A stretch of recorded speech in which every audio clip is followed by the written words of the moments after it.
¿Cuál es la mejor técnica de pillar a un mentiroso? Bien. Tiene dos fases. La primera es te escucho y tú me lo cuentas. Y te escucho cuando me estás contando. Y la segunda es te empiezo a hacer preguntas que son inesperadas para ti. ¿Y qué es lo que hago entonces con tus respuestas? ¿Qué arsenal de armas tenemos para convencer a alguien? Tenemos muchísimas. Y sobre todo para persuadir a una persona. Pero cuando tú dices, no, yo a esta persona me interesa muchísimo y quiero convencerla de algo. No engañarla, quiero convencerla. Alucinas. En tu argumento más importante. Utiliza los silencios para convencer. ¿Cómo se utilizan los silencios? ¿Cómo los utilizaba yo como abogado? O cómo los utilizo en televisión cuando voy en algunas ocasiones. Ya sabéis, no estoy engañando a nadie. Estoy captando la atención y estoy remarcando algo que quiero decir. Se utiliza un doble silencio. El primero se llama silencio de expectativa y el segundo silencio de reflexión. Y en medio de los dos silencios meto la bomba. Ahí te pongo lo que es tan importante para que quede perfectamente grabado a fuego en el cerebro de la persona que tengo enfrente. ¿Qué señales podemos detectar en una persona para entender que le interesamos?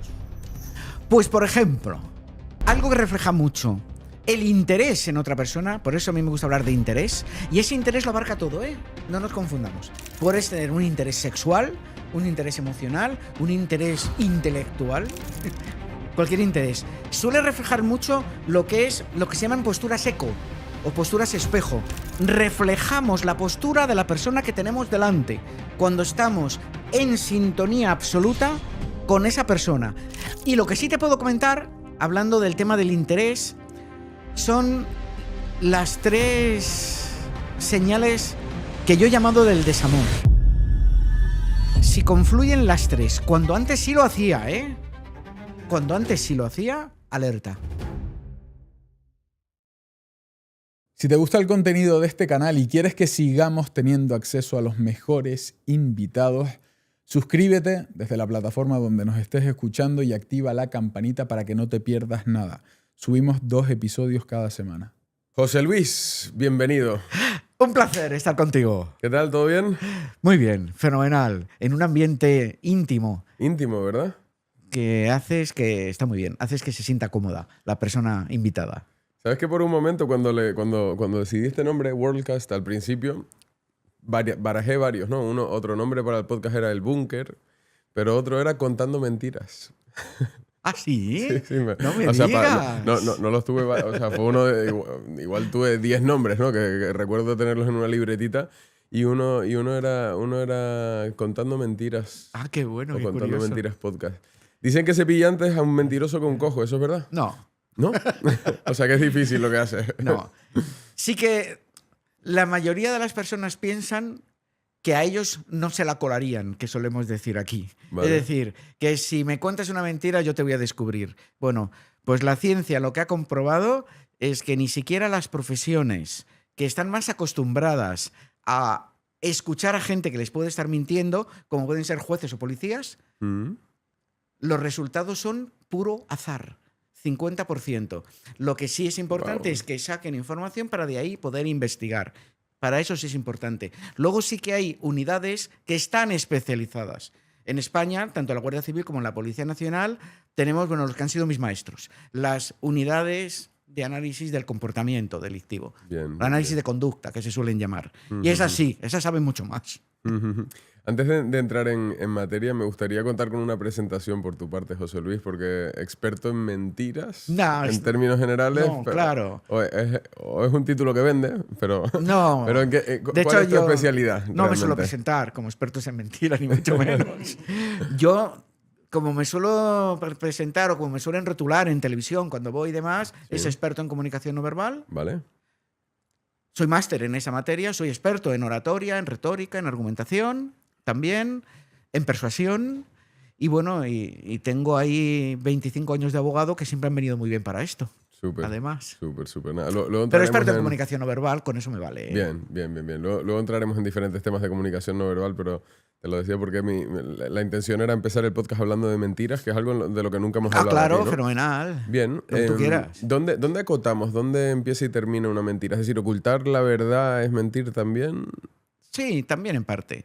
O, La mentira... o jugar con las estadísticas, con los números, por ejemplo, ¿no? Pueden ser. La mentira, y no es que lo diga yo, es que lo dice la Real Academia Española de la Lengua, que es la que da los conceptos y su significado, es decir, lo contrario de lo que se sabe, de lo que se piensa o de lo que se siente. De tal manera que el mentiroso siempre en su mente tiene dos caminos. El de la verdad, que lo conoce y lo puede elegir, y el de la mentira, que es el que al final decide coger. Pero una persona que solo tiene un camino que no es verdadero, pero solo piensa en ese camino, imaginemos llevando el tema muy al extremo. Alguien que se cree que es Superman y está convencido de que es Superman, no mentiría. Claro. Curiosamente no mentiría diciendo que, oye, yo soy Superman, porque cree en ello, porque cree que lo es. Mentiría si dijera, no soy Superman, porque le da vergüenza, por ejemplo, reconocerlo. Fíjate qué curioso. Estaría mintiendo si dice yo no soy Superman, porque es decir lo contrario de lo que sabe, de lo que piensa, de lo que siente. ¿Qué ocurre? Que no es lo mismo el error que la mentira. Esto sería un error. El decir yo soy Superman, salvo que lo sea, ¿eh? Puede ser. Salvo que lo sea. Pero si no lo es, simplemente estaría equivocado. Tendría una idea un poco sobrevalorada de sí mismo. Claro. Pero nada más, pero no estaría mintiendo. Pero esto es una patología realmente, ¿no? El creerte tus propias mentiras. No, puede llegar a serlo, pero no. La mayoría de las personas mentimos. De hecho, la ciencia dice que podemos mentir un mínimo de 15 veces al día. Tú y yo, todos. No, pero Todos. digo las personas que... Las personas que se creen su propia mentira y que la mantienen durante el tiempo se llaman mitómanos. Mitómanos. Y sí que efectivamente es una patología y además en técnicas de detección del engaño es muy difícil pillarlos. Porque tú pillas a una persona cuando está mintiendo porque su cerebro sabe que miente. Y en ese momento tú le puedes pillar. Porque su cerebro tiene que discriminar entre la verdad y la mentira y elegir por la mentira, ese camino. Pero si está convencido, si yo ahora mismo estoy convencido de que soy el rey de España, el problema es que estoy tan convencido de eso que evidentemente no tendré indicadores de engaño. Claro. Porque estoy convencido de ello. Los indicadores de engaño los dejo si sé que es mentira lo que estoy contando.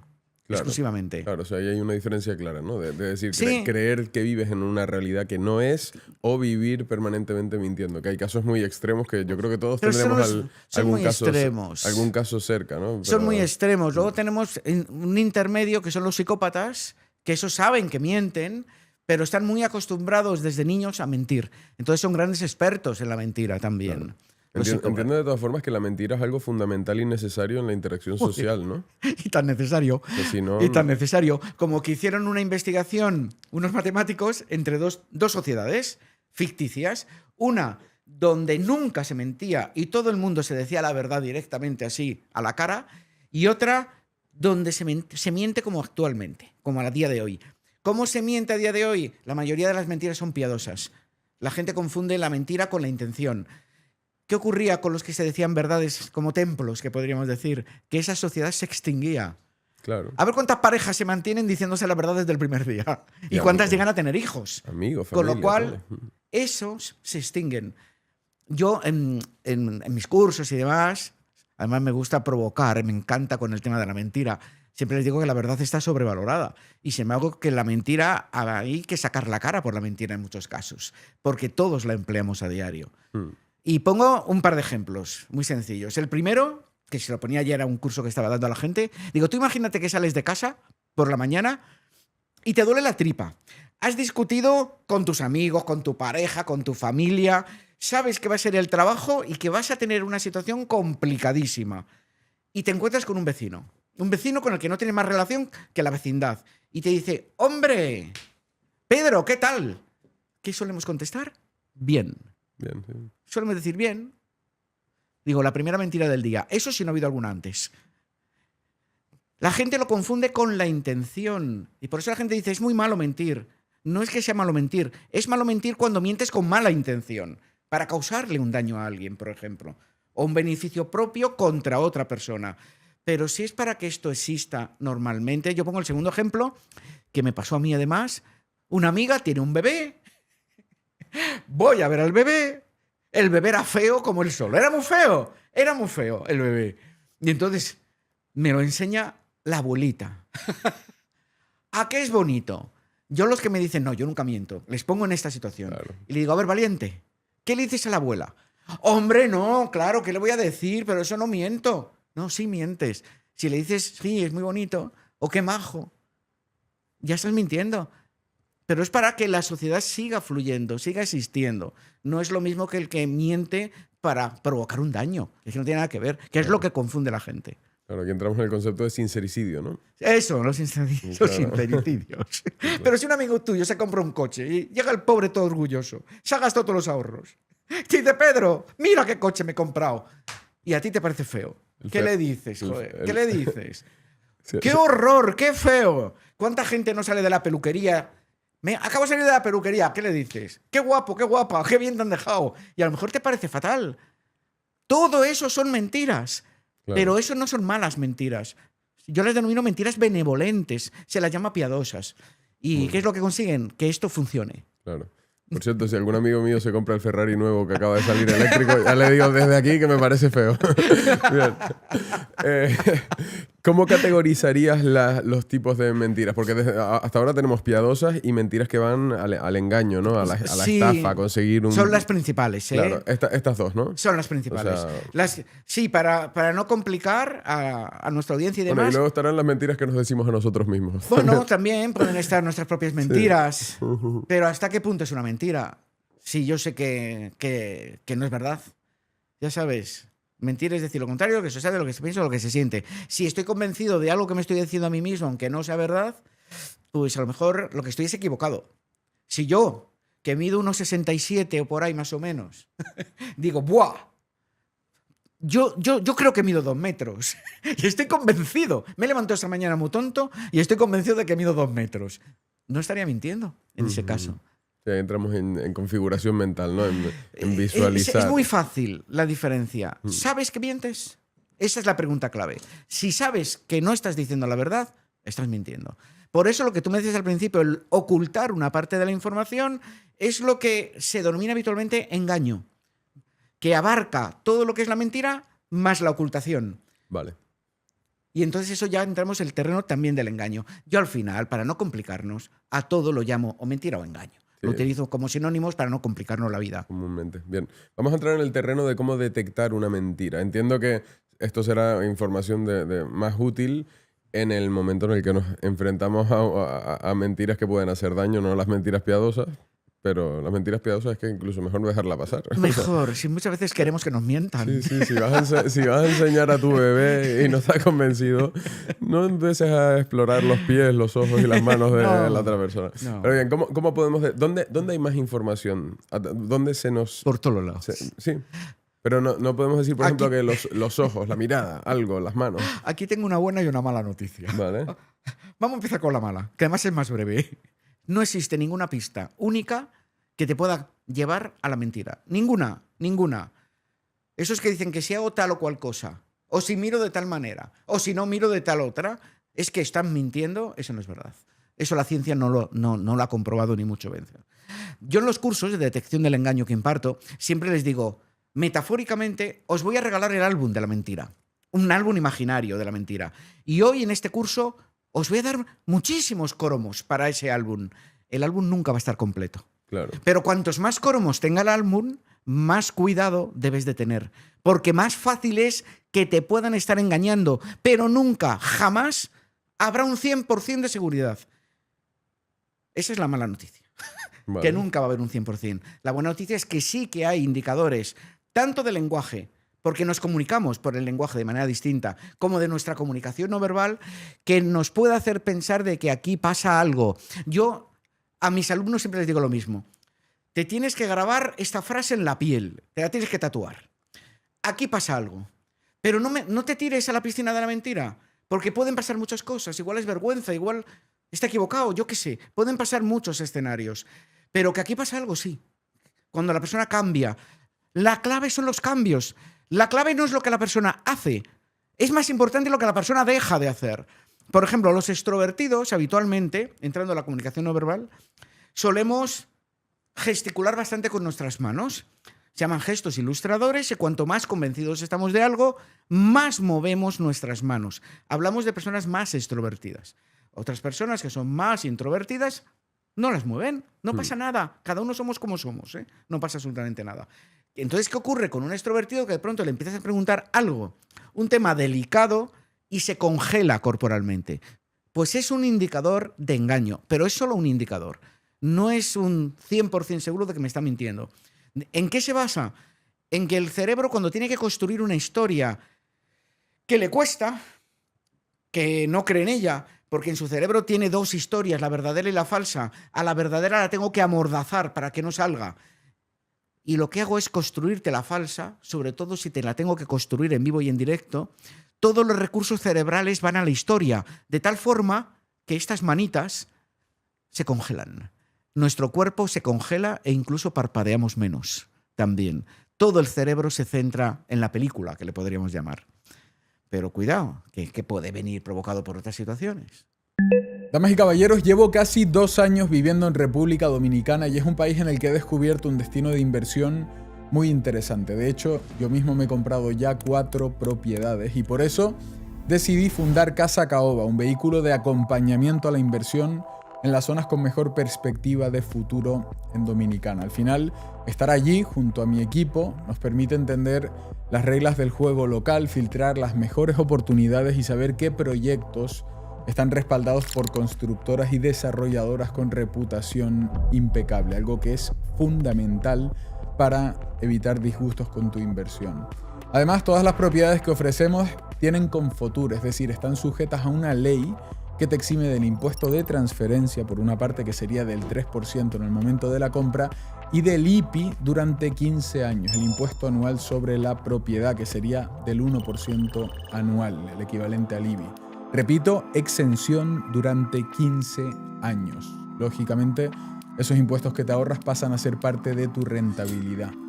Si estás abierto a invertir en un destino que crece y que le da un trato justo a tu capital, creo que República Dominicana puede ser una opción interesante para ti. Así que rellena el formulario que dejo en la descripción de este vídeo y mi equipo se pondrá en contacto contigo para entender tu situación y poder recomendarte las opciones que mejor se adapten a tu situación de lo que tenemos en cartera, sin presión y sin compromiso. Bienvenidos a Casa Caoba y ahora sí, continuamos con el podcast. Vale. ¿Qué más cromos tenemos en el álbum? Más cromos. La mirada que decías tú es importante, la mirada. Pero vamos a quitar un tópico. Eso de, hice una encuesta, que le podríamos llamar, en todas mis redes sociales, con los seguidores, y dije, ¿cuál pensáis de los canales de comunicación humana? Que tenemos unos cuantos, ahí lo ponía, que es el más fácil para detectar el engaño. Arrasó la mirada. Y me dijo mucha gente, a mí, si no me miran a los ojos, es que me están mintiendo.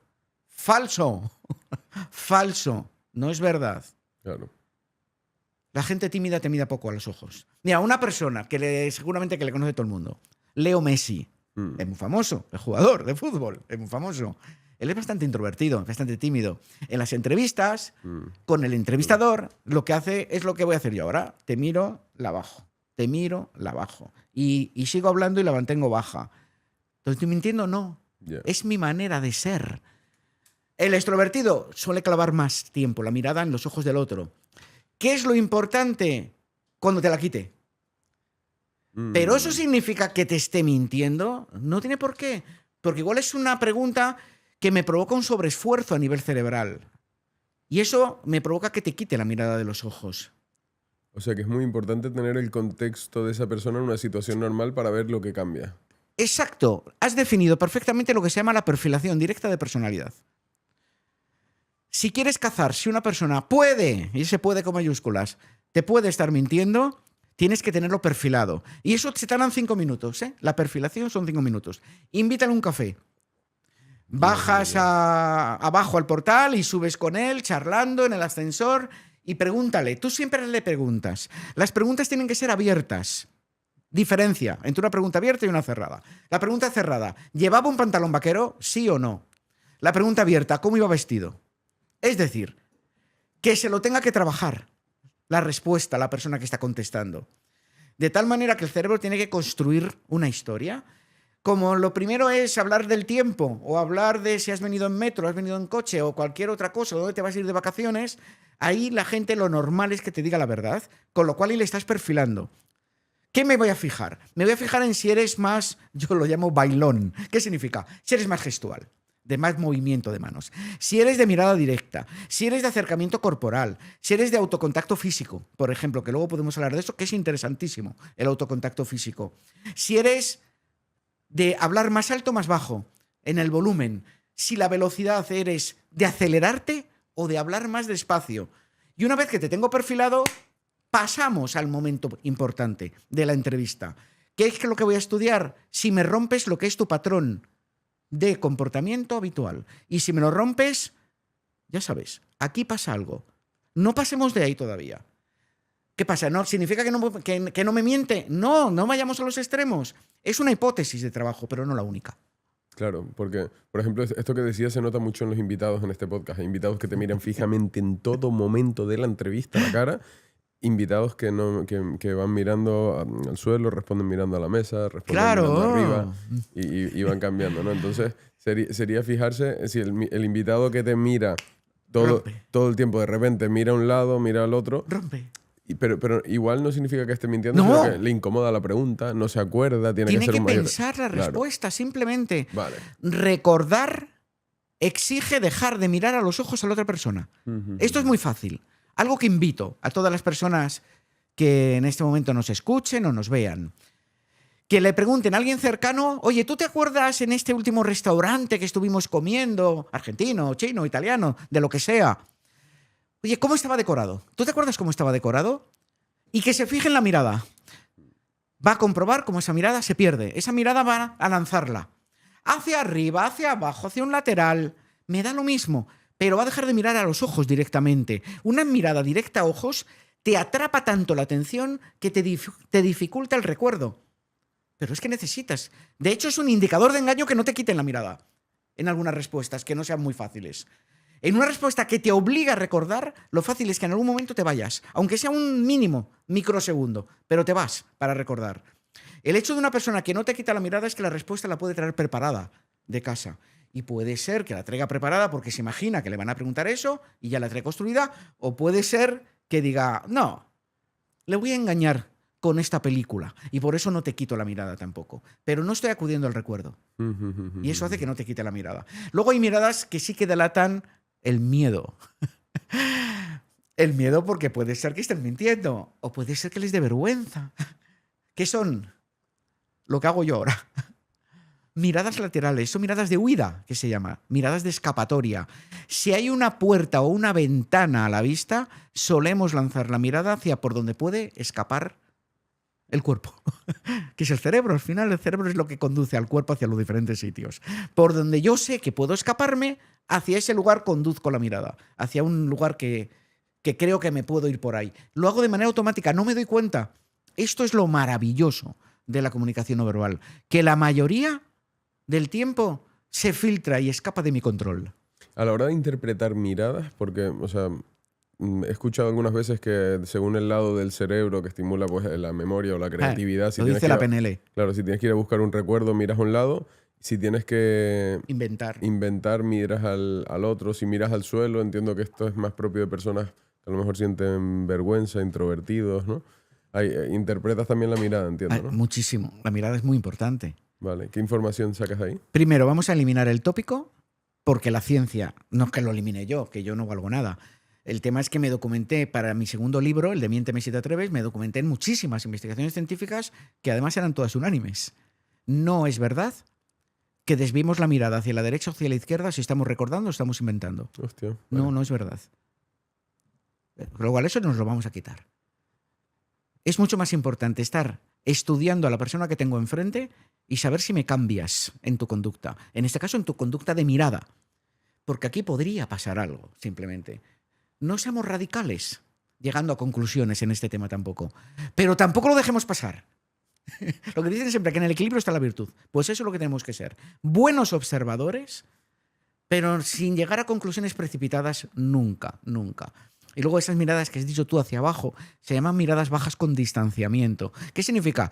Que no es que mire esta alfombra tan bonita que tienes aquí. No. Tengo la mirada hacia abajo, pero la tengo muy, muy, muy perdida, muy perdida. ¿Qué suelen reflejar? Vergüenza, es lo primero. Culpa, tristeza o arrepentimiento. Depende del contexto, evidentemente. Yo siempre digo, si te tienen que pedir perdón, te tienen que pedir disculpas y te dicen, oye, perdóname porque de verdad ayer metí la pata con lo que te dije y demás y no sé qué, está bien que te miren a los ojos, pero también es fácil que en el momento del perdón bajen un poquito la mirada. Lo que sería totalmente contradictorio es, oye, que me perdones, ¿eh? Con barbilla alta. Claro. Eso es orgullo. Y una persona que está pidiendo perdón suele ser bastante incompatible con alguien que siente orgullo a la hora de pedir perdón. Luis, rechina. Las incoherencias de comunicación son muy importantes. Vale. ¿Qué más cromos tenemos? Tenemos mucho, tenemos por todos los lados. Hemos hablado de las manos, en la gestualidad, hemos hablado de la mirada. Ah, el que te había comentado antes. Los gestos de autocontacto físico o de contacto son interesantísimos. Y además aquí invito también a la gente que nos acompaña a detectarse sus gestos apaciguadores, que se llaman. Voy a dar varios sinónimos, porque seguramente los habrán escuchado de varios nombres. Se llaman adaptadores, se llaman manipuladores. Yo últimamente los llamo apaciguadores. También los podríamos llamar tranquilizadores. ¿Qué es lo que ocurre? Cuando nuestro cerebro se siente estresado por alguna circunstancia, y hay miles, el engaño es una, sí, pero hay miles que nos pueden estresar, el cerebro sabe que el contacto físico le desestresa. Luego, si quieres, te cuento una historia que me contó una enfermera, que es preciosa y que no he podido olvidarla. Entonces, como sabemos, porque esto viene de serie, ¿eh?, en el cerebro, esto no nos lo ha enseñado nadie en el colegio, que el contacto físico, una caricia o un abrazo desestresa el cerebro. Yo siempre digo en broma, si no tengo nadie que me dé un abrazo, me lo doy yo mismo. Y no es que me dé un abrazo, no, es contacto físico. Aquí los chicos y las chicas tenemos algunos más habituales, que no significa que sean ni el tuyo, ni el mío, ni el de la gente que nos vea. Chicos, la cara, muy típica, y la ropa. Chicas, cabello y joyas. Empezar a jugar con el cabello, empezar a jugar con pendientes, con pulseras, con anillos. Importante detalle. Si lo hacen como una costumbre, no tiene ninguna importancia. No es un indicador de estrés. Yo tengo amigos que tienen un poco de barbita y juegan con la barbita constantemente. ¿Qué me dice? Nada. Es una costumbre, una manía, que le podríamos llamar. Chicas, que digo yo que se hacen como rulitos con el pelo largo en el dedo. ¿Qué significa? Nada tampoco, lo mismo, nada. Lo importante es que estamos en una entrevista, por ejemplo, yo doy mucho curso para gente de la policía y demás. Lo importante es que estamos en una entrevista y te lanzo pregunta 1, nada. Pregunta 2, nada. Pregunta 3, taca, taca, taca. Todos los tacas que estoy diciendo yo son contacto físico. Sobre mi cuerpo o sobre una botella o sobre cualquier objeto. Incluso el micro, también en los análisis que hago de políticos se ve mucho el estrés porque empiezan a juguetear, a retocar el micro, que lo subo, que lo bajo, que lo subo, que lo bajo. El contacto físico relaja, con lo cual esto al final lo que transmite es estrés. Y lo que reto a nuestros seguidores, a los tuyos. A los tuyos. Nuestros. Es que se detecten su gesto apaciguador. Porque todos tenemos mínimo uno, ¿eh? Mínimo uno. Mira, yo tenía uno muy, muy curioso. A mí esto esto me lo enseñan las unidades de análisis de conducta de la policía, ¿eh?, y de la Guardia Civil, son los que me lo enseñan. Aquí yo, el listo, cuando a mí me lo enseñan, yo digo, yo no tengo ninguno. Yo por más que lo pienso, claro, ¿estás estresado en ese momento? No. Entonces no tienes ninguno en ese momento. A la semana o 2 semanas tuve un juicio muy complicado. Yo vengo del mundo del derecho, he sido 25 años abogado y tuve un juicio muy jorobado, muy complicado. Y me detecto frotándome la rodilla.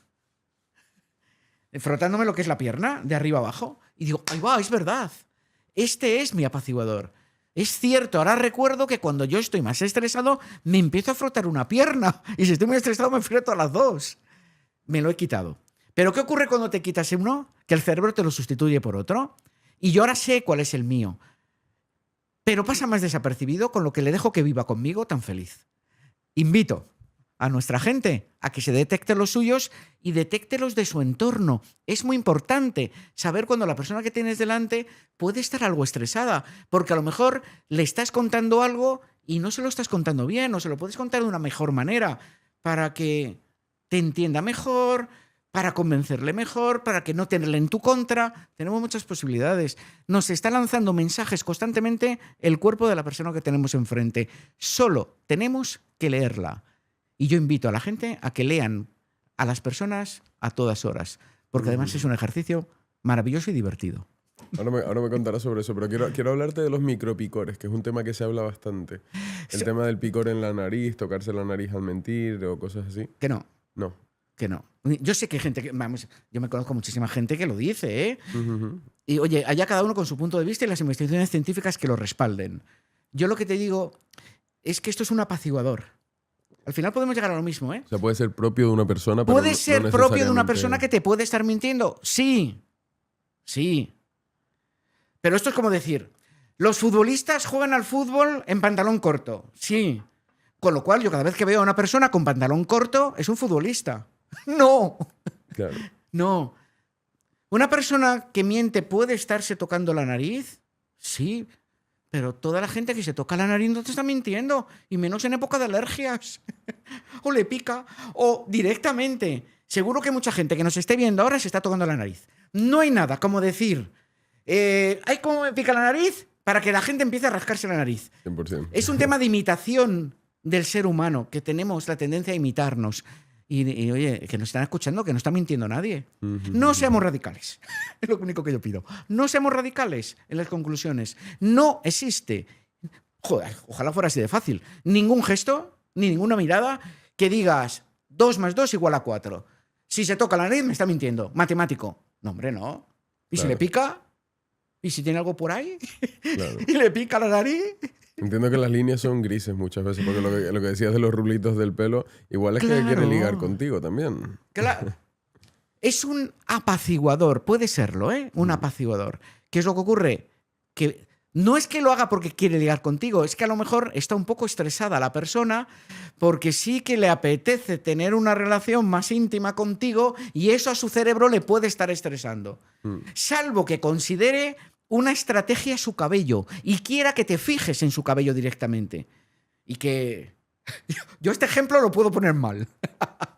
Me tendrías que comprar una peluca. Pero que la gente se lo imagine.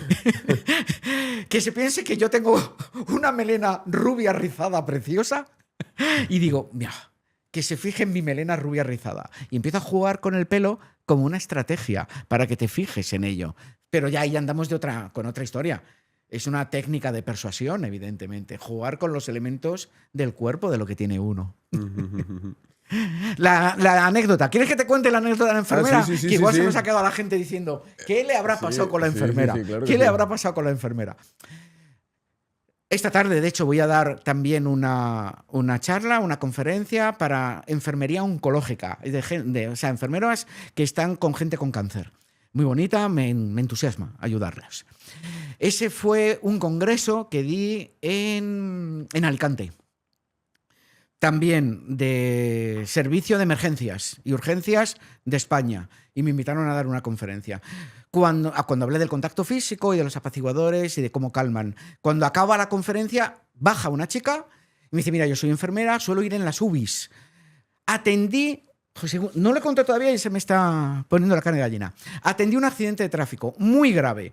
En nuestra ambulancia llevábamos a un chico joven que había tenido ese accidente y que estaba muy mal, muy mal, muy mal. No sabíamos si iba a salir adelante. Le llevamos corriendo al Hospital La Paz de Madrid. Acaba muy bien la historia porque el chico se curó, ¿eh? Y yo le cogí la mano y le iba dando ánimos. Los ánimos que podemos dar cualquiera, no me acuerdo las frases, pero lo típico de, venga, que ya llegamos al hospital, no te preocupes, que esto no es tan grave. Esto me lo estoy inventando, ¿eh? Porque no me acuerdo de las frases, pero me han parecidas. Ya verás cómo sales... Bueno, sales de esta, a lo mejor queda un poco duro. Pero ya verás cómo esto no es tan grave. Yo qué sé, cualquier frase así. El chico se cura después de varios meses. Vuelve a La Paz, vuelve al hospital preguntando, por favor, a ver si podéis localizar la ambulancia que me trasladó desde el lugar del accidente hasta el hospital. Quiero conocer a la enfermera. Yo sé que me hablaba, pero no la entendía. Pero lo que me transmitió muchísima calma fue que me tenía cogida la mano. El tacto calma. Es fundamental el contacto físico. Por eso, si no tengo a otro que me coja la mano, por ejemplo, pues soy yo el que tengo autocontacto físico. Vale. Esa era la historia. Muy Ahora bien, sigue muy bien, por, muy bonita. sigue por donde quieras. Muy bonita. El tono de voz, José Luis, a la hora de mentir, o sea, se podría Sí, llegar cambia. a intuir que siempre se Puede habla cambiar, sí, más sí. bajito, pero hay personas que al contrario. Y la velocidad. Y la La velocidad, el volumen, la entonación, todo puede tener pistas. Ya sabéis, el puede con mayúsculas, ¿eh? En cuanto al volumen, los mentirosos pueden actuar de dos maneras. Lo importante, ¿cuál es? Que rompen el patrón habitual de comportamiento. Es decir, que si yo, mi volumen normal es un 5, por decirlo de alguna manera, bajo al 3 o al 2 o lo subo al 8 o al 9, el volumen. ¿Por qué? Porque trato de imponerme, pero es más frecuente que baje el volumen. Porque las personas cuando mentimos, sobre todo si tenemos cierto temor de ser descubiertas en la mentira, que es lo que nos pasa a la mayoría de humanos, queremos como escondernos, esconder esa mentira. Y la manera más fácil de esconder la mentira no es elevando el volumen, sino bajando el volumen. Yo en análisis que he hecho de juicios, personas que eran acusadas y que incluso han sido condenadas en momentos claves donde fácilmente podían estar mintiendo, bajaban el volumen de voz. Solemos bajar el volumen de voz. En cuanto a la velocidad, pues también cambiamos. Podemos hablar más rápido para así acabo cuanto antes con la mentira que te estoy soltando. O puedo hablar más despacio porque me está costando contarte la mentira. Y entonces mi cerebro tiene que estar construyendo la mentira en ese momento. La entonación suele haber más agudos porque se tensan más las cuerdas vocales y hay menos graves. Suele haber más agudos también en la mentira. Entonces, como vemos, son muchos cromos. Cuanto más cromos, más peligro. Más peligro de que pueda haber mentira. Pero el álbum nunca va a estar completo. Y ahora te voy a comentar cuál es la mejor técnica de pillar a un mentiroso. Bien. Tiene dos fases. Me decía a mí un coronel de la Guardia Civil: José Luis, tú calla, que tú hablas mucho, tú calla. Primero tú calla. Es decir, preguntas abiertas de esas que he hablado antes, preguntas que la persona que tienes enfrente se tenga que explayar con la respuesta, y tú mientras tanto te callas y escuchas y absorbes información como si fueras una esponja y no estás pensando en la siguiente pregunta y no estás juzgando, no. Estás absorbiendo toda la información y estudiando a la persona de pies a cabeza. Cuando ya ha terminado de contestar a todas tus preguntas, entonces sí, te toca jugar a ti. Entonces, la primera es, te escucho y tú me lo cuentas. Y te escucho cuando me estás contando. Y la segunda es, te empiezo a hacer preguntas que son inesperadas para ti. ¿Y qué es lo que hago entonces con tus respuestas? Estudio si hay cambios o no hay cambios. Si habitualmente eres de latencia corta, la latencia de respuesta es el tiempo que tardamos en contestar a las preguntas. Muy fácil. Hay gente de latencia corta, los extrovertidos solemos ser de latencia corta, así nos va por la vida muchas veces. Y sin embargo, los introvertidos suelen ser de latencia más larga, tardan más tiempo en responder. Si una persona que es de latencia corta, como puede ser yo, de pronto se toma más tiempo en contestar, cabe la posibilidad de que está pensando la respuesta correcta. No tiene por qué ser un engaño. Pero también cabe la posibilidad de que en su cerebro dice, hoy la historia verdadera la tengo que paralizar y te tengo que construir una paralela falsa. Eso lleva su tiempo. Aunque sea muy breve, pero lleva su tiempo. Y ahí cambia en las latencias de respuesta también. Entiendo que es mucho más fácil detectar si una persona miente o no cuando es una persona que muy expresiva, que se mueve mucho, que habla mucho. Sí. ¿No? Con los bailones, que digo yo, así entre nosotros, entre amigos, con lo que somos muy gestuales y demás, es mucho más fácil pillarnos, porque nos congelamos. Claro, claro. Por cierto, en los pies, ¿qué información hay? Los pies son muy divertidos. Y ahora contaré un truquito a nuestra gente de cómo conseguir sitio en el metro. Vale. Y cómo conseguir sentarse en el metro. Yo lo pongo a diario. Yo utilizo el metro a diario. Y cuando estoy un poco cansado, no hay personas mayores, mujeres embarazadas que tengan prioridad sobre mí, evidentemente, sino que compito en condiciones de igualdad con otros, cojo sitio. En un 90%. Los pies dicen hacia dónde se quiere ir el cerebro. De tal manera que lo habitual en una conversación normal cara a cara con otra persona es que tu cuerpo y tus pies estén orientados hacia la otra persona. Pregunta 1, pregunta 2, pregunta 3, luego volveré al metro. Pregunta 4 y de pronto tocamos una pregunta y hace el cuerpo ¡wash! Hacia afuera.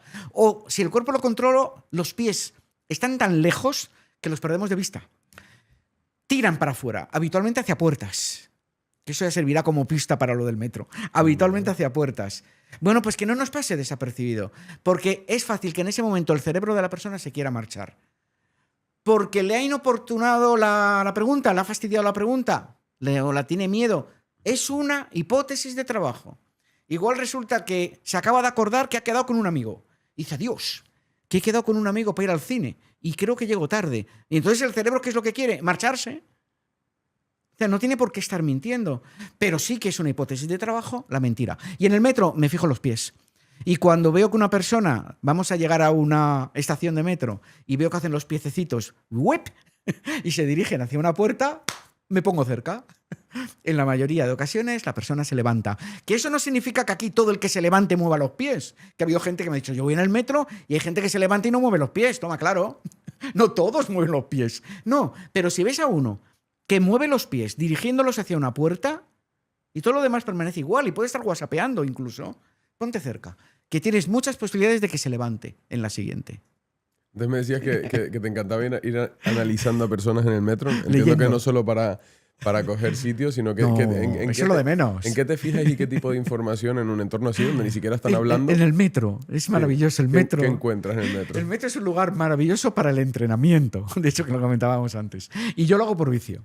Yo tengo que reconocerte que soy un adicto a este tema. Soy un adicto a este tema y me lo paso muy bien. Y ¿qué es lo que leo? Leo emociones. Leo qué es lo que está sintiendo la persona. Por eso busco gente que está con el WhatsApp. Que son muchas.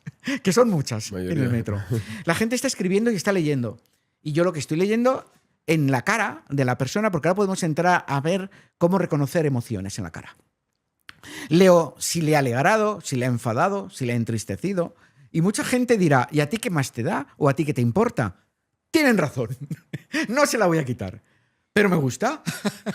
Me gusta y me entreno. Y me entreno y me entreno. E invito a que la gente que le guste esto se entrene. Porque cuando llegue un momento especial en el que digan, esto yo ahora lo quiero poner en juego, ¿quién lo va a poner en práctica mejor? ¿El que está entrenado o el que no? El que está entrenado, como todo en la vida. Leo emociones y veo enfados, veo ascos, veo desprecios, veo alegrías. Con microexpresiones, entiendo. Son ¿no? microexpresiones. Porque la gente en WhatsApp pone ja, ja, ja, ja, ja, ja, ja, pero está así. Depende.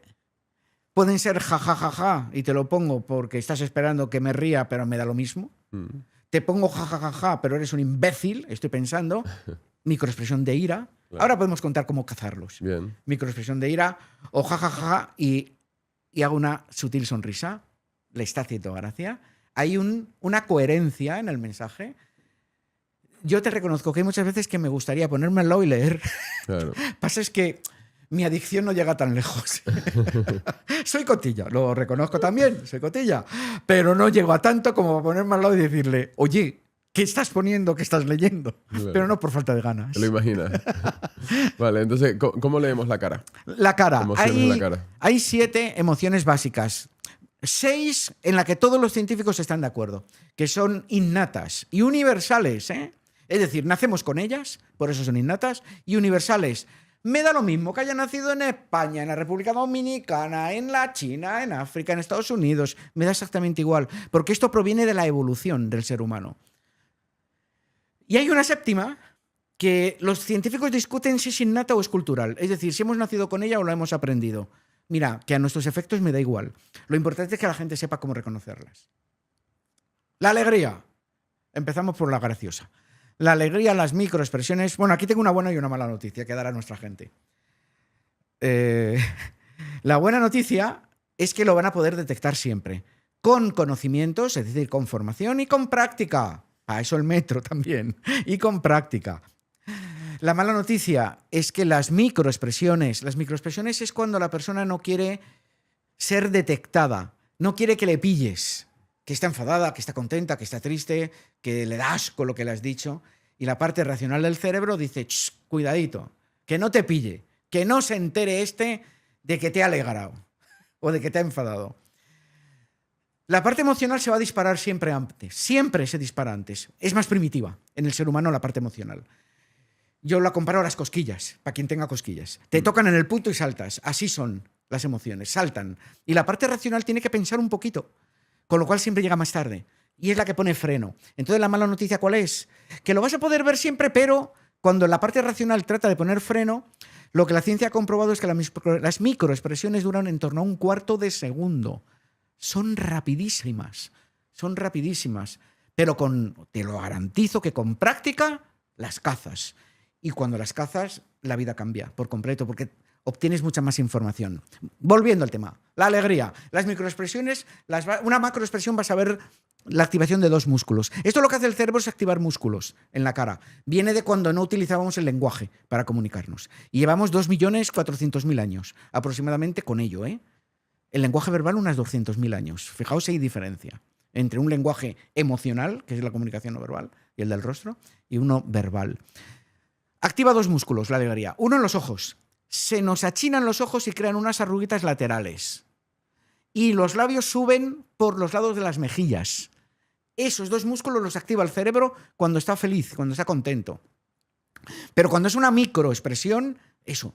No quiero que me pilles, que estoy contento. Imagínate que me dices, ¿sabes que hemos despedido a Manolo?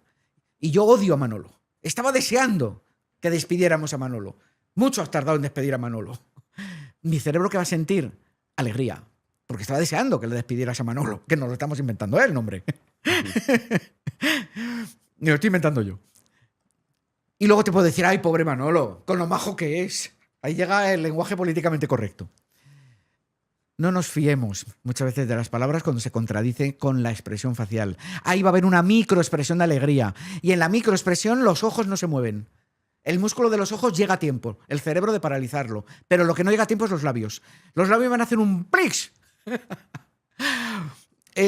Yo lo llamo un latigazo facial. Los científicos lo llaman un disparo. O sea, fijaos si es rápido. Un disparo facial. ¿Qué van a hacer los labios? ¡Plim! Cuando veamos eso, alerta. Muy importante, seguramente se ha alegrado. Esa es la alegría. La tristeza, no os fiéis de las lágrimas. Primer consejo. Es muy fácil llorar y muy fácil provocarlas adrede. No, tenemos que fijarnos en la zona de las cejas. Entre las cejas, aquí hay unos musculitos que el cerebro lo activa ese músculo cuando está triste o está enfadado. Cuando está triste, hace que las cejas vayan para arriba como si fueran una flecha que apuntan hacia arriba. Pegan un latigazo así las cejas suben por la parte central hacia arriba cuando estamos tristes.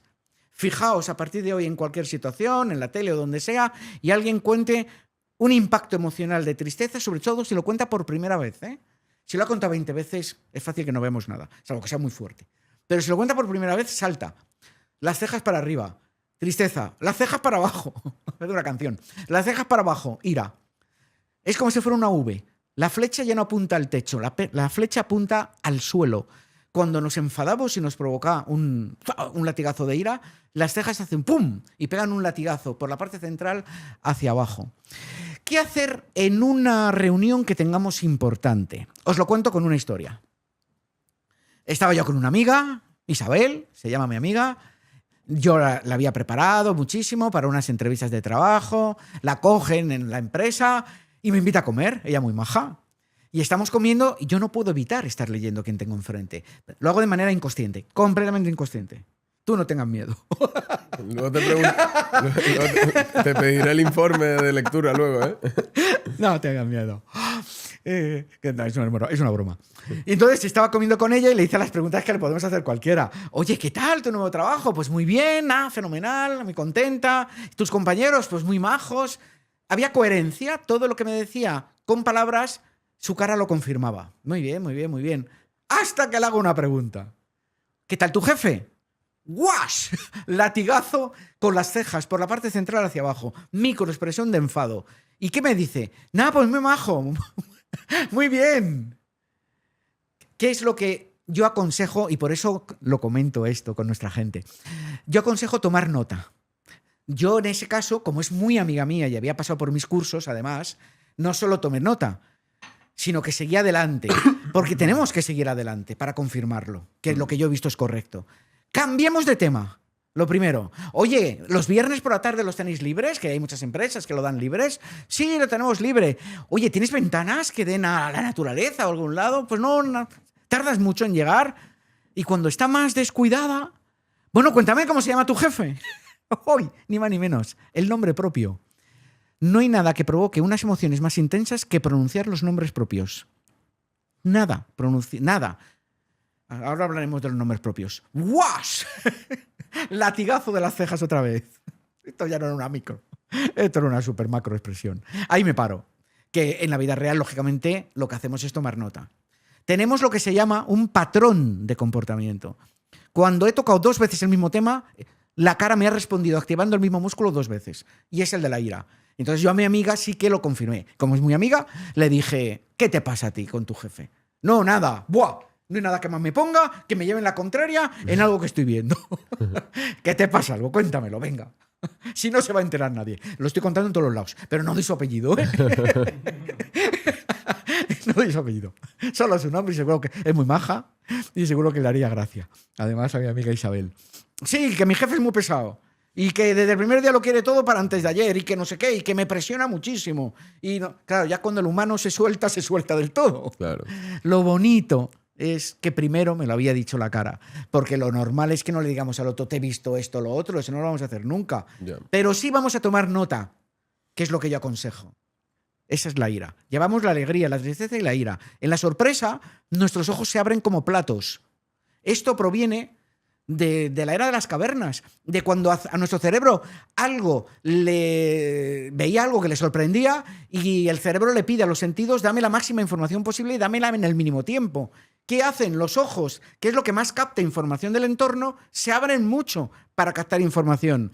Y si es una macroexpresión, las que no queremos disimular, abrimos la boca cuando nos sorprendemos. Los científicos, que están en todo, lo han estudiado. ¿Y por qué abrimos la boca cuando nos sorprendemos? Porque se escucha mejor. Pelín mejor. Para tu próximo avión, para tu próximo viaje de avión. Es fácil que cuando aterrices o despegues, abras un poquito la boca para destaponar los tímpanos. Eso lo sabe el cerebro sin que nos lo hayan enseñado en la escuela, ni lo hayamos leído en ningún libro. Cuando nos sorprendemos solemos abrir la boca para que podamos escuchar un poquito mejor. Pero si es una micro, la boca no se mueve. Sí va a haber unos ojos que dicen ¡wash! Que se abren y se cierran. Muy rápido. Muy rápido. Las micros no llega a un segundo. O sea, hay que estar muy atento. Alegría, tristeza, ira, sorpresa, el asco. Arrugamos la nariz. Arrugamos el morro, que digo yo, el morrillo.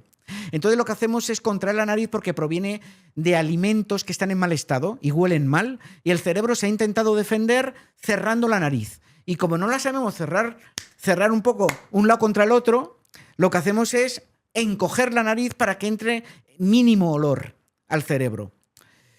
El tema de los alimentos y demás, vale, está bien. Y yo tengo alguna anécdota que si quieres luego te la cuento, pero lo interesante es el asco social. El que tú le puedas hablar a alguien de una situación, de un cambio de empresa, de una pareja, de una persona o de quien sea y diga, ¡ah, qué bien, qué bonito, qué maja, qué majo!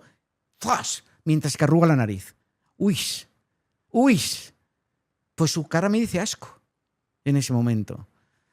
Ahora vamos al miedo. Un segundo. Sí, cuéntame. Socialmente hablando, ¿qué digamos que tiene más fuerza o que es más... Sí, que tiene más poder, la rabia o el asco? No, más o es más totalmente diferente. No. Más que poder, es que detecta antes el ser humano. El ser humano lo primero que detecta es la ira. Lo hemos necesitado como especie para detectar a cuando se acercaba a alguien con intenciones hostiles. Más me vale detectar al que viene con ganas de guerra. Más me valía. Tener en cuenta que nosotros provenimos lógicamente, de unos ancestros muy primitivos y de quienes han reaccionado mejor ante las amenazas. Pero no, o sea, lo que quería decir es que no son eslabones de la misma reacción. No. ¿verdad? O sea, no es que... Pueden venir juntas o separadas. Vale. O sea, no es que a partir de cierto nivel de rabia ya te da asco a la persona o al revés. Vale. Ver una cucaracha en la comida te da asco, pero puede que no te Sí, enfade. pero que te dé un asco a Y- una persona es como más contraintuitivo, ¿no? Puedes ver un político que te dé asco, o puede que no te dé asco, pero que diga una cosa que te enfade también. Puede que te dé asco y te enfade. Yo digo que las microexpresiones pueden traer amigas, incluso. Es decir, que pueden venir varias juntas también.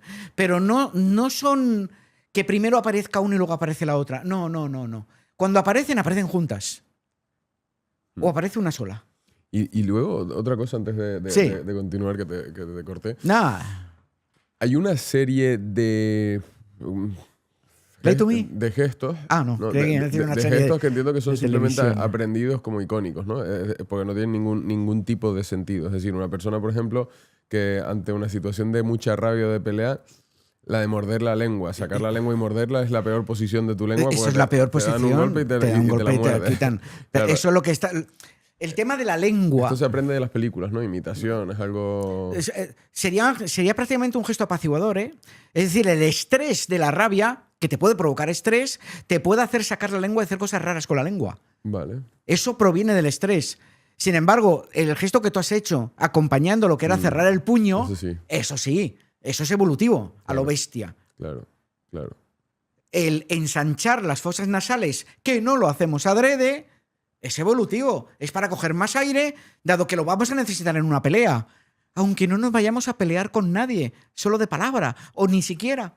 Pero se nos ensanchan las fosas Pero nasales. otro gesto, por ejemplo, ¿no? Que creo que yo entiendo que has aprendido por imitación, de exageraciones, a lo mejor, ¿no? El otro día estaba, no voy a decir el contexto. Nada, pero dime el bueno, gesto era solo. una persona que estaba recibiendo notificaciones como de su equipo, ¿vale? Y yo no sé Sí. si le tenía asco a la persona que le escribía, a la compañía entera o a la vida, pero Eso es desprecio.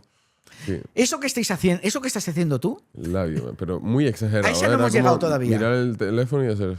nos faltan dos. Una es esa. Vale. Eso es el desprecio. Ok. Cuando nuestro cerebro siente superioridad, el Mm. desprecio y superioridad, lo que hacemos es levantar el labio por un lateral de la cara. Para que la gente se haga una idea, es como si nos lo cogieran con un anzuelo, el labio, y tiraran del sedal de arriba.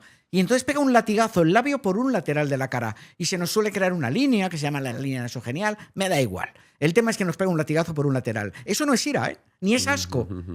Es desprecio. Es superioridad. Se lo vi, por ejemplo, a Donald Trump la última vez que se encontró cara a cara con Pedro Sánchez, con el presidente del gobierno de España. Él se sentía superior, al otro le consideraba inferior, que le salió desprecio. Más que ira y más que asco, más que nada. Lo que le salió es desprecio, por ejemplo. Vale. Y esta es la que más fácil se ve. La que primero se ve es la ira, pero la que es más sencilla es el desprecio, porque es la única que es unilateral, porque es la única que se ve en un lado de la cara, nada más. Y entonces eso la detectamos rápido, lo vemos inmediato, cuando alguien pega el latigazo por el lado de la cara. Eso es superioridad. No saquemos conclusiones precipitadas. Para toda la gente que nos está ahora mismo escuchando, por favor, tatuaros, elegir el lado del cuerpo que queráis. Hazte un tatuaje imaginario. No puedo sacar conclusiones precipitadas, sobre todo en casa. Cuidado en casa. Claro. Cuidado con la pareja, cuidado con la gente que quieres. Porque les puedes ver desprecio, les puedes ver asco, les puedes ver ira y a lo mejor es algo momentáneo por la situación. De hecho, tú lo decías. Estaba viéndole y no sé si era a la persona, no sé si era la situación, no sé si era un punto concreto de lo que leía. Efectivamente, es que todas esas dudas son las que nos tienen que surgir y por lo que no tenemos que sacar conclusiones precipitadas. Igual a la persona la adora y la ama, Ya. pero le ha dicho algo que le toca las narices. Dice, pero si tú no sabes de esto. Joder. Y ahí sale el desprecio. Ahí no sale la ira. O puede salir, pero la que sale seguro es el desprecio. ¿Siempre es hacia una persona? ¿Eh? ¿Siempre es hacia otra persona? No, puede ser una situación en general. Claro, puede ser decir, joder, el teléfono que no para de sonar. Sí. ¿no? Vale. Sí, sí. Todo lo que te pueda cabrear, o todo lo que puedas sentir superioridad o tristeza, Nos falta una, ¿no? puedes ver unas foquitas que las están por ahí martirizando y te puede provocar una tristeza bestial. Y son focas, por ejemplo. Ya. Es una emoción. ¿Puede ser con personas? Hombre, suele ser con lo que más sale. Claro. Como es lógico. Nos falta una, el miedo. ¿Cómo detectar el miedo? Que además hemos hablado antes un poco del miedo. Pues a nivel facial, a nivel del rostro, También abrimos mucho los ojos, porque el cerebro también pide la máxima información en el mínimo tiempo posible, pero aquí se nos tensa la cara. Y lo que vamos a observar son los labios como si nos los cogieran por los lados y nos los tiraran. Se nos tensa la cara, se nos estiran los labios. Eso en la sorpresa no existe. Eso es miedo. Se nos tensan los labios. Sí, pero hacia los lados, ¿eh? No tensión de apretarlo, que eso es otra cosa, que podemos hablar luego. No. Los estiramos por los lados de la cara, los labios. Eso es miedo. Además de abrir los ojos, ¿eh? Vale. Tiene que ir unido. Solo los labios no me vale. Tiene que ir unido a lo principal, que son ojos muy abiertos para captar información. Hemos visto las siete. Curioso que no sea la misma reacción exacta que la sorpresa, ¿no? No tiene nada que ver. Porque necesitas mucha información también. Si A tienes mí miedo. se cae este boli y me puede sorprender, pero no me da miedo. Ya. Sí, pero digo que... Entra un león, Claro. me sorprende y me da pánico. Ya. Sí, igual te prepara para la huida. Entiendo. Claro, ahí, claro, es un momento en el que mi cerebro dice, está valorando el entorno. A ver, ¿yo qué hago? ¿Ataco, huyo, me escondo? En cualquier caso, acción. Por eso es verdad eso que se dice. Te han pegado un susto que te has quedado pálido. Es verdad. Nos quedamos pálidos, al menos un poco, pálidos cuando nos asustamos mucho, porque la sangre fluye inmediatamente hacia las piernas para salir corriendo, atacar, escondernos, huir, yo qué sé, lo que sea. Y entonces la cara empalidece un poco. Supongo que mienten más las mujeres que los hombres. No es verdad. No, pero Se suele decir. Pero mi único razonamiento es que hablan el triple de palabras promedio que un hombre. Entonces digo, si hablas más, tendrás más. Bueno, pero hablamos de porcentaje. Vale. A nivel porcentual es lo mismo. Igual que también hay un tópico que dice que son mejores detectoras del engaño, que tampoco. ¿No? Las hay mejores y peores. Pero por lo general no son mejores las mujeres. No, más, no. No se quedan más con los detalles. Y hay muchísimas investigaciones científicas y los resultados han sido contradictorios. Ha habido unas que decían que sí, las mujeres. Ha habido otras que decían no, los hombres. Con lo cual, al final, en los macroestudios, que cogen todos estos estudios, dicen, mira, no podemos llegar a un resultado concluyente porque que hay para todos los gustos. Claro. Con lo cual... Y a la hora de mentir... Los metaanálisis que se llaman. ¿Quién miente mejor, hombres o mujeres? No, que da lo mismo. Tampoco. No. El que tenga más experiencia. Claro. El que se haya aprendido mejor la historia, que eso también funciona para mentir mejor. Quien se la ha preparado mejor, quien la ha ensayado mejor, quien se mete en el papel mejor, hasta el punto de llegar a sentirlo, lógicamente va a mentir mejor. A mí me preguntan mucho, oye, los actores, el mundo del cine, ¿están mintiendo? Claro. ¿Y por qué demonios no lo parece? Porque se meten tan bien los buenos. Se meten tan bien en el papel que es que llegan a sentirlo. Se transforman, por decirlo de alguna manera, en el papel que están representando. Y nos ha jorobado. En ese momento el cerebro siente completamente el dolor, el enfado, la alegría o lo que sea. Pero porque se han olvidado de quiénes son ellos. Se acaban de convertir en otra persona. Y ahí te sale todo, como es lógico. Antes déjate un anzuelo con los nombres propios. ¡Ah, sí! Lo de los nombres es muy buena. Me gustaría recogerlo. Es muy buena lo de lo de los nombres propios. Se suele llamar lenguaje de distanciamiento en los estudios de detección del engaño. Es cuando una persona utiliza un lenguaje de distanciamiento para referirse a alguien, alerta. Como siempre, solo alerta, ¿eh? Si se sabe muy bien el nombre de esa persona, que puede ser una pareja, suele pasar más con las exparejas, y sin embargo no pronuncia su nombre, es que ahí pasa algo. Ahí pasa algo. Es muy típico. En las parejas que se han separado de manera traumática, muy típico, y que tienen, por ejemplo, hijos, dicen, el padre de mis hijos, o la madre de mis hijos, aquí no hay géneros, ¿eh? Esto nos toca a todos por igual, a los chicos y a las chicas. Es esa. El otro día unas alumnas muy divertidas me decían, estuvimos celebrando el divorcio de una de mis amigas y cuando hablábamos de su ex le llamábamos el innombrable. Dije, maravilloso. Le habéis puesto un nombre perfecto, efectivamente. No queremos traerle al presente pronunciando su nombre. Por eso el cerebro se resiste a pronunciar el nombre propio de Pepe o Manuela. Me da exactamente igual. Cuando yo pronuncio el nombre propio, me estoy trayendo a la persona a mi presente. Y eso puede que me provoque mucho dolor, mucho enfado. Y utilizo un lenguaje de distanciamiento para que no me saque esas emociones, que no quiero vivirlas. No quiero sentirlas. Interesante. Siempre es un indicador interesante en un interrogatorio o en una entrevista que una persona no pronuncie el nombre de un ser querido, por ejemplo. Es muy llamativo y habría que apuntárselo. ¿Qué señales podemos detectar en una persona para entender que le interesamos? Pues, por ejemplo, ¿Hablamos desde un punto de ligoteo o vamos a hablar en general, que le interesamos para hacer negocios, para lo que sea? primero en general y luego te doy una puntadita muy bonita y muy divertida y además con 2 películas de también a nivel más romántico. Vale. A nivel general, algo que refleja mucho el interés en otra persona, por eso a mí me gusta hablar de interés, y ese interés lo abarca todo, ¿eh? No nos confundamos. Puedes tener un interés sexual, un interés emocional, un interés intelectual, cualquier interés. Suele reflejar mucho lo que se llaman posturas eco o posturas espejo. Reflejamos la postura de la persona que tenemos delante cuando estamos en sintonía absoluta con esa persona, ya sea porque nos gusta, que puede ser, ¿eh? Aquí luego te cuento una anécdota, si quieres, del metro. Ya sea porque nos gusta o ya sea porque está defendiendo un punto de vista en el que yo estoy de acuerdo. Es una reunión sindicatos-empresa, por ejemplo, en las que yo he participado muchísimo como abogado y es importante detectar quiénes imitan la postura del líder, porque quienes imitan la postura están en total sintonía con lo que están defendiendo. Entonces, lo primero, la postura. Segundo, la mirada solemos mirar más. En tercer lugar, en muchas ocasiones se nos van las manos. A sitios buenos, que la gente me entienda, ¿eh? Pero nos gusta tocar lo que nos gusta. Esto, te cuento cómo dio un vuelco las ventas. El mundo de las ventas, con el contacto físico y con lo que nos interesa, dio un vuelco. En un primer momento, hace un montón de años, las cosas que había a la venta estaban detrás del dependiente. Y la gente llegaba y decía, dame uno de esos, una camisa de esas o una botella de esas otras, lo que sea. Pero estaban detrás del dependiente.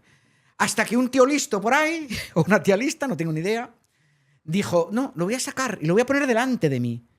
Que la gente la pueda ver más cerca y que la gente lo pueda tocar. Claro. Si nos dedicamos a las ventas, si una persona toca un objeto, lo tienes medio vendido. Tú no tocas lo que no te gusta. Si tú ves una camisa horrible, no la tocas. No la tocas.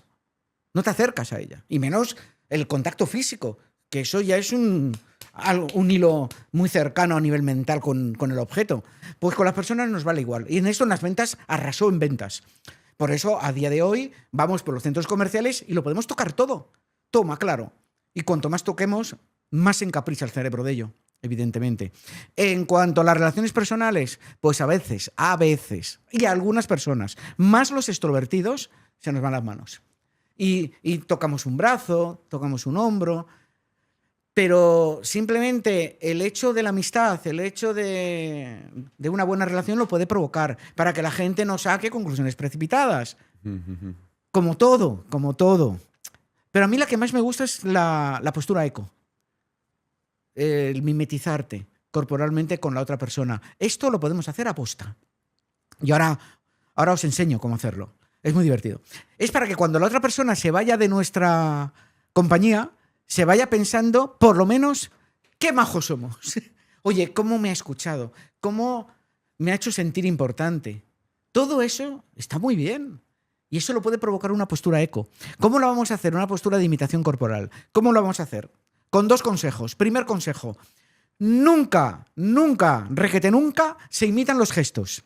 Lo que significa que si hace así, empieza a mover la mano en el aire. No te pongas tú a mover la mano en el aire, que vas a hacer el ridículo. Se toca una oreja y te tocas una oreja. ¿Qué haces el ridículo? Nunca se imitan los gestos. Segundo consejo, porque solo hay 2. La imitación corporal del de delante tiene que ser fase a fase, poco a poco, en el tiempo. Con lo cual puedes empezar imitando la postura de los pies, luego de las piernas, luego del cuerpo, la inclinación corporal, luego de los brazos, luego de las manos, luego de la... O sea, tienes que ir fase a fase. Y si la otra persona cambia, olvídate. Por lo menos durante un rato. Olvídate, ¿eh? No le sigas. Olvídate por completo. No se detecta. Yo todo lo que os cuento lo he puesto en práctica.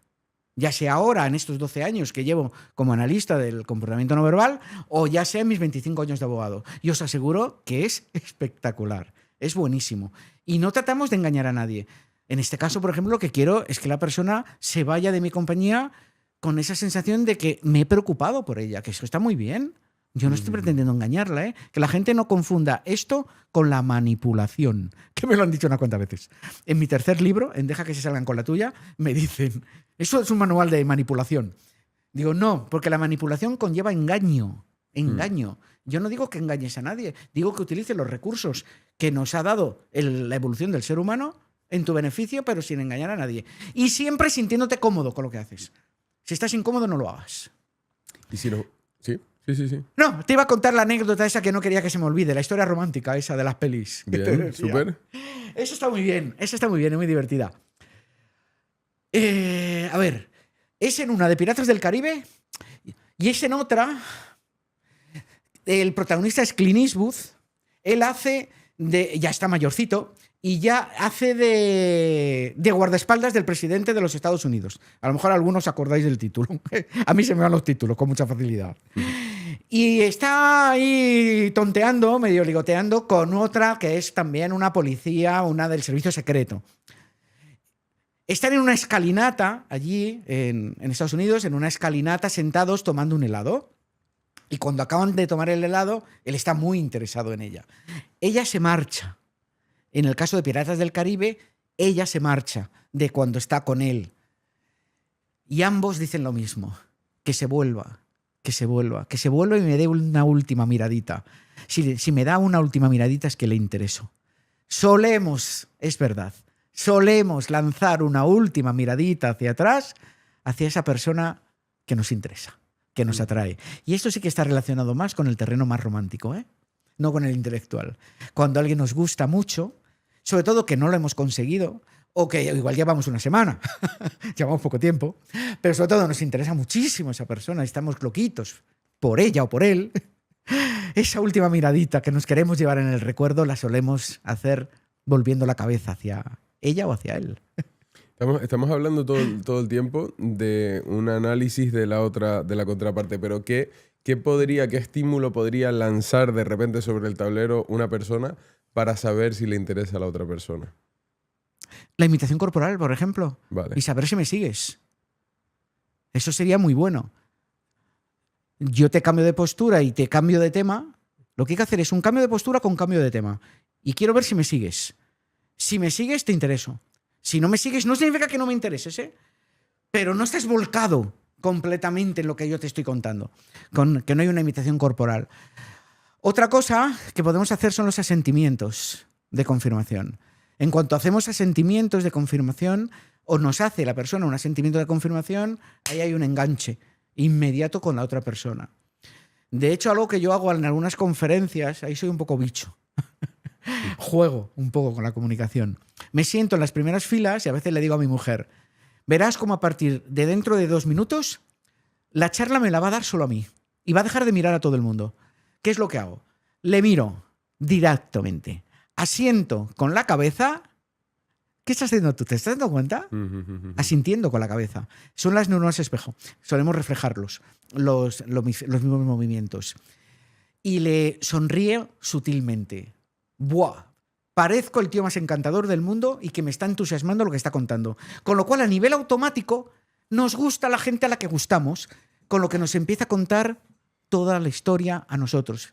En muchísimas ocasiones. De hecho, a la gente que yo enseño a hablar en público, siempre les digo, por Dios, no te quedes atrapado con esas personas que son como imanes, que te miran, que te sonríen y te asienten con la cabeza. Porque es muy fácil que solo le des a ellos la charla. Huye de ellos. Y darles la misma mirada que le puedes dar a cualquier otro. Alguna vez he escuchado que hay información también en lo que es el acercamiento de caderas, ¿no? Sí. Cuando dos personas se interesan a la hora de dar 2 besos, tú puedes dar 2 besos. Esa es muy buena. Y unir el cuerpo o darlos con total distancia hacia adelante, como si fueras una jirafilla, ¿no?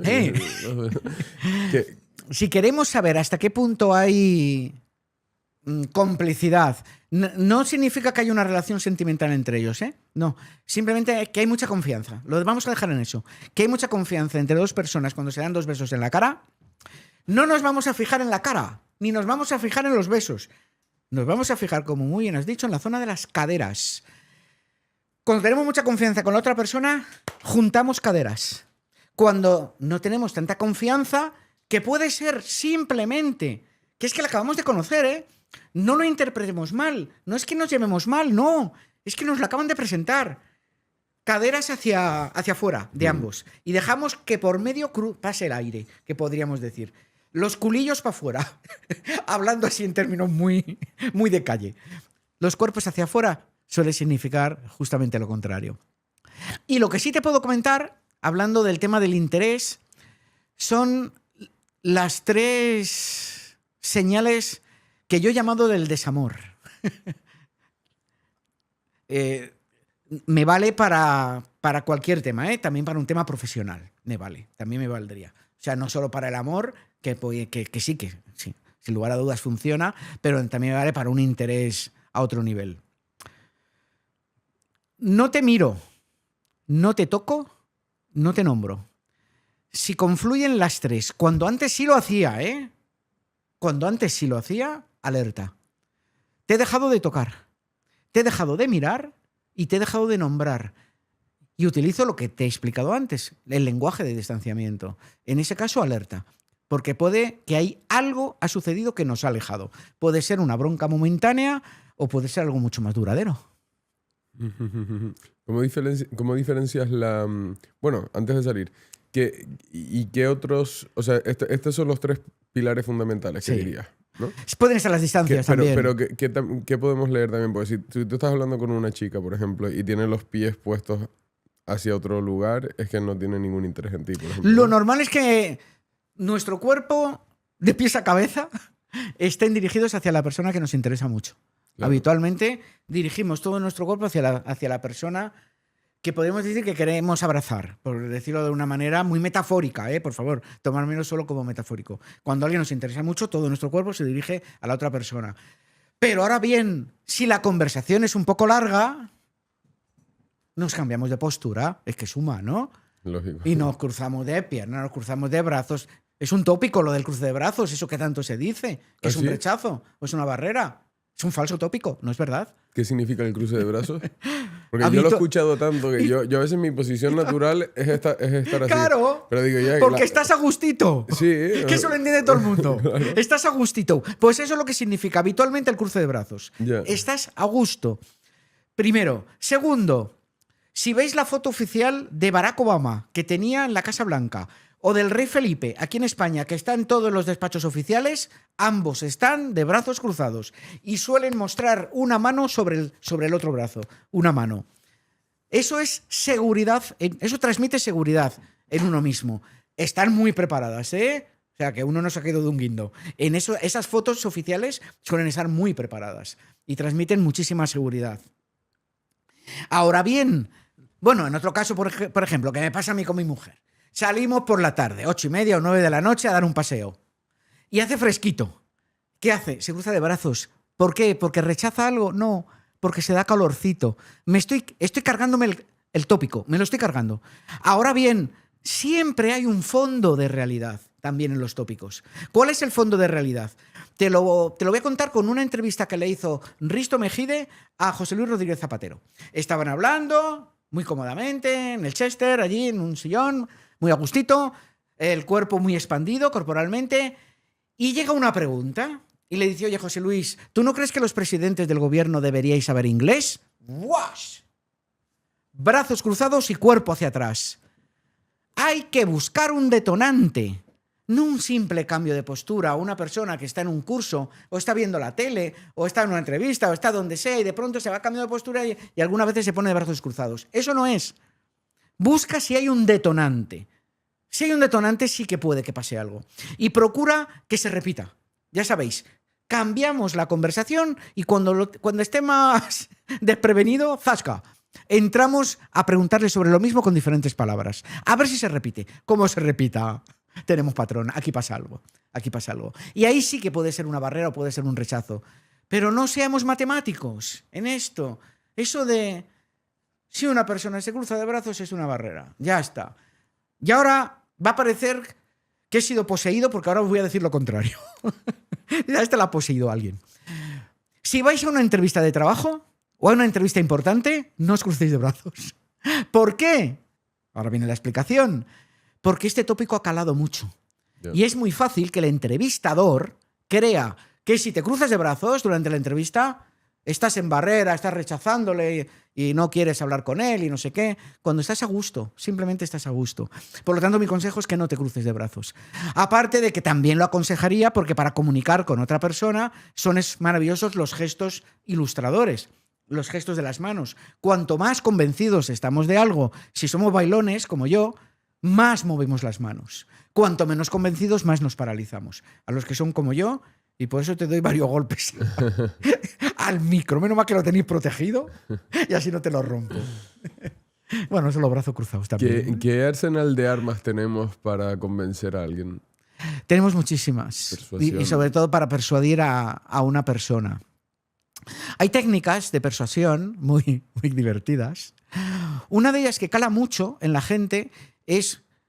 Esto se prepara por anticipado, como todo en la vida. Decía Mark Twain, hacía unos cuantos años, el mejor discurso improvisado es el que he preparado durante varias semanas. Es una gran verdad. Entonces todo se prepara, para empezar, todo conviene prepararlo. Luego siempre hay fase de improvisación. Pero cuando tú dices, no, yo a esta persona me interesa muchísimo y quiero convencerla de algo, no engañarla, quiero convencerla, mete una rima. Alucinas. Hay que ser un poco poetas, como el que dice. Mete una rima en tu argumento más importante. Os voy a poner un ejemplo, que además yo lo lancé a redes y me lo cazaron los medios y lo pusieron como titulares. Boris Johnson, el que era primer ministro inglés. Pandemia. Ha terminado la pandemia y le han pillado que estaba de fiestas. Por ahí. Estaba de fiestas con sus amigotes o no sé qué, y en la residencia oficial hacía fiestas. Y no guardaban las distancias de seguridad, ni mascarilla, ni nada de eso. Entonces él va al Parlamento inglés y pide perdón. ¿Y cómo pide perdón? Leyéndolo. Claro, yo lo veo y mi análisis podía haberlo hecho. Vamos a ver, una persona que tiene que disculparse de algo tan evidente, con una disculpa tan sencilla, no tiene por qué estar leyéndolo. ¿Eso habría podido ser un análisis? No. 4 palabras que riman. Perdón leído, perdón medido. Ya está. Con una foto, que lo subí a todas mis redes. Se viralizó. Y me lo cogieron los medios como titular. Y luego lo explicaba y demás, me entrevistaban y lo explicaba. Pero lo que iba de negrita era el perdón leído, perdón medido. Si quieres que algo te lo pongan en negrita, rímalo. Ahora tenemos unos cuantos ejemplos que está utilizando, en este caso concreto, que me da lo mismo, O sea, cuando yo pueda mencionar partidos políticos, por Dios, no me entendáis que digo ni nada bueno ni nada malo de ellos. Me dan igual, porque yo preparo a políticos de ambos colores. Pero están utilizando argumentos rimados porque se recuerdan muy bien por el cerebro, el Partido Popular, contra el PSOE con el tema de Zapatero. Pensábamos que era el de la ceja y era el de la bandeja, que ha dicho Isabel Díaz Ayuso, por ejemplo. Es una rima. ¿Qué es lo que ocurre? La ciencia, todo esto es ciencia, es ciencia. La ciencia ha comprobado que una rima la entiende mejor el cerebro. Importante. La recuerda durante más tiempo y, oye, mira por dónde la solemos dar como cierta. El contenido de lo que está rimado lo damos como cierto. Si hay un componente ideológico, no, como es lógico. Si una persona adora a Ayuso, le da lo mismo que lo rime o no lo rime. Si la odia, le da lo mismo que lo rime o no lo rime. Pero si eres el típico que ni me va ni me viene a la política, esa rima es fácil que la recuerde. Si es que poner la tele, aquí sí que no voy a decir rimas para no hacer publicidad de nadie, pero observar cómo utilizan las rimas en la publicidad. ¿Por qué? ¿Porque son poetas los publicitarios? No. Porque saben que se recuerdan muy fácil. Mirar cualquier manifestación. La pancarta que encabeza la manifestación suele ser rimada. ¿Porque son poetas los que llevan las manifestaciones? No. Porque tú lees lo que te reclaman y dices, joder, qué bueno. Claro, cierto. ¿Cierto por qué? Porque rima. Es curiosísimo. Una rima ayuda a persuadir. Otro argumento, el uso de los porqués. Si es que está al alcance de nuestra mano. Por eso digo, no hay que engañar a nadie. En el primer caso hay que rimar. En el segundo hay que utilizar porqués. Cuando queramos argumentar algo, que queramos convencer al que tenemos delante, digamos, pues mira, que creo que en el proyecto este que se me ha ocurrido para el próximo mes en nuestra empresa, lo tendríamos que hacer porque yo le doy impulso. No hay que dárselo, no tiene por qué darle ese impulso. Porque y das tus argumentos. Pero siempre precede los argumentos de un porqué. La ciencia ha comprobado que nuestro cerebro actúa en una relación causa-efecto. Y cuando escuchamos que algo va precedido de un porqué, tiene puntos a favor de que lo demos como justificado. Así que utilicemos porqués, que está muy bien. Más, cuando tengamos que hacer una enumeración de argumentos, siempre los 3 primeros los más importantes. La ciencia ha comprobado también que a partir del 4, el cerebro se va de viaje, el cerebro desconecta. Así que los 3 primeros, los más importantes. Utiliza los silencios para convencer. ¿Cómo se utilizan los silencios? ¿Cómo los utilizaba yo como abogado? O cómo los utilizo en televisión cuando voy en algunas ocasiones. Ya sabéis, no estoy engañando a nadie. Estoy captando la atención y estoy remarcando algo que quiero decir. Se utiliza un doble silencio. El primero se llama silencio de expectativa y el segundo silencio de reflexión. Y en medio de los 2 silencios meto la bomba. Ahí te pongo lo que es tan importante para que quede perfectamente grabado a fuego en el cerebro de la persona que tengo enfrente. Y yo eso lo hacía en los juicios. Que los jueces muchas veces están agotados, lógicamente, de tanto juicio y demás, de los abogados que son muy pesados en muchas ocasiones, pero al final, en las conclusiones, al final del juicio, yo podía decirle, por ejemplo, señoría, hay una prueba que es clave. Exagero el silencio, ¿eh? Simplemente hago un pequeño silencio. Que fíjese cómo ha habido esto que ha dicho este testigo. Y hago un segundo silencio. Fallaba muy poco. Esto no es matemático, pero fallaba muy poco. El juez apuntaba lo que había dicho y si lo apunta va a sentencia. Esto me vale en televisión o me vale en una conversación o en una cena de pareja. Lo que quieras remarcar, mételo entre 2 silencios, porque lo vas a subir ahí arriba. Eso también. Hay muchos. Te he contado 4. Esto lo entrenarán mucho los políticos, entiendo, ¿no? Sí, pero menos de lo que la gente se piensa, ¿eh? ¿Mm? La gente se piensa. Tienen grandísimos asesores que les enseñan a decir todo esto, que les enseñan a mentir y no sé qué. Mira, yo conozco a los asesores de los líderes políticos y conozco a muchos líderes políticos en persona, con los que he estado mucho tiempo charlando y demás. Primero, de comunicación no verbal no tienen asesores. Así de claro lo digo. Tienen asesores y muy buenos asesores, que no los estoy criticando. Muy buenos asesores más centrados en la estrategia del discurso. En cómo venderte la historia, que no tiene que ser falsa, pero cómo venderte esa historia en la que yo creo. Cómo rebatir en un cara a cara con otro político. Cómo contestar a un periodista. Cómo perder tiempo a veces también con un periodista para que te haga menos preguntas. Pero en comunicación no verbal les dicen 4 cositas. Les dicen, no te cruces de brazos. Me parece bien el consejo, para que tus manos hablen. No porque sean un rechazo, no. Es para que tengas libres las manos y las manos, con estos gestos ilustradores, ilustren, enfaticen y refuercen el mensaje verbal. Por eso es importante también no tener los brazos cruzados. Para que estas manos tan bonitas, no me refiero a las mías, me refiero a las de los humanos, hablen a los demás también. Y les dicen que no escondan las manos. Es un error hablar con las manos escondidas o las manos en los bolsillos, como hace algún líder político. Si ponemos el foco en un ejemplo muy mediático, el más mediático probablemente, Donald Trump, que me gustaría entender la lista de observaciones, estoy convencido de que tienes muchas. Es la persona que más he analizado. Sí, bueno. Más de 50 análisis yo le he podido hacer. Con razón. Y creo que me quedo corto, no sé, he hecho muchísimos. Muchísimos. Todos los actos importantes que ha tenido Donald Trump los he analizado todos. Todos. Vale. ¿Y qué has descubierto en Donald Trump? Pues una evolución. El Donald Trump de las primeras elecciones que gana era un Donald Trump muy implicado, muy convencido de lo que contaba, y eso se reflejaba en una expansión corporal. Los seres humanos nos expandimos habitualmente, porque al final si no es tan diferente de todos nosotros. Alguno se puede sentir insultado. Al final es un humanito, es un humano, Y los humanos nos expandimos corporalmente cuando estamos más convencidos de lo que estamos contando. Es muy gestual también. Y estoy hablando del pasado, muy gestual, cuando estaba convencido de lo que contaba, reforzaban mucho los mensajes, sus manos también, mucho de mirada directa y mucha vida en las palabras. Es decir, yo digo que las personas pueden hablar en blanco y negro o en colores. Yo siempre a la gente, lógicamente, las preparo para hablar en colores. Es decir, que no sean monótonos, que no sean lineales, que cambien la velocidad, el volumen, la entonación, que jueguen con los silencios a la hora de dar información. Y Donald Trump eso lo era. pierde las siguientes elecciones con Biden, pierde las elecciones y se viene abajo. Su comunicación es, pero por los suelos, ¿eh?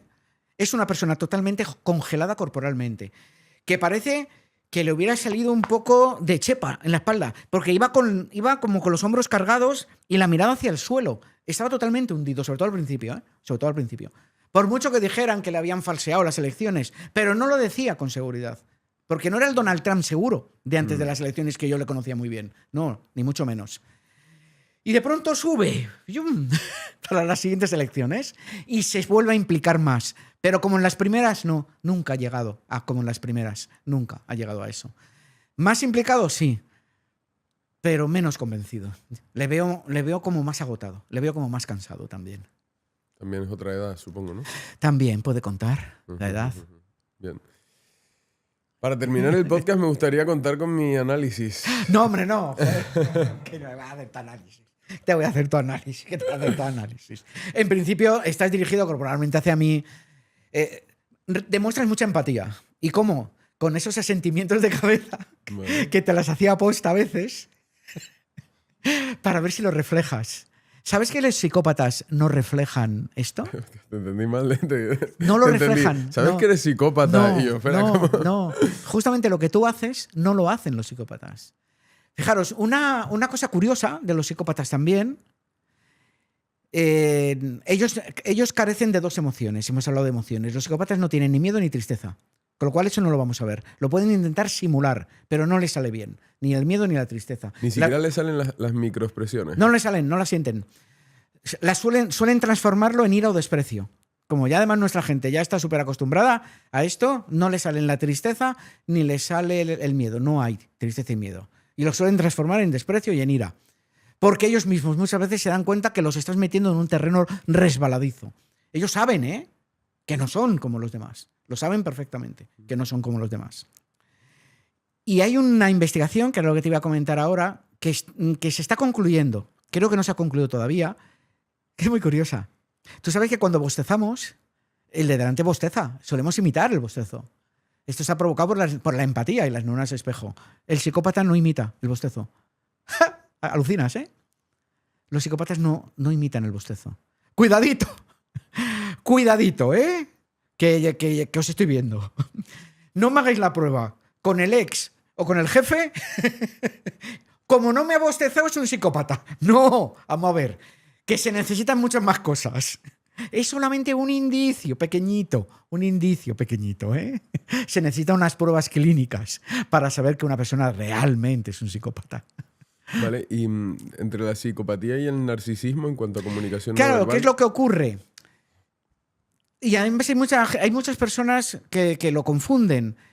Es como lo de los futbolistas que os contaba antes. El psicópata tiene un componente narcisista muy alto. Pero los narcisistas no tienen por qué ser psicópatas. Ni mucho menos. Es más un componente verbal, el que tienen. Y es que hablan mucho de sí mismos.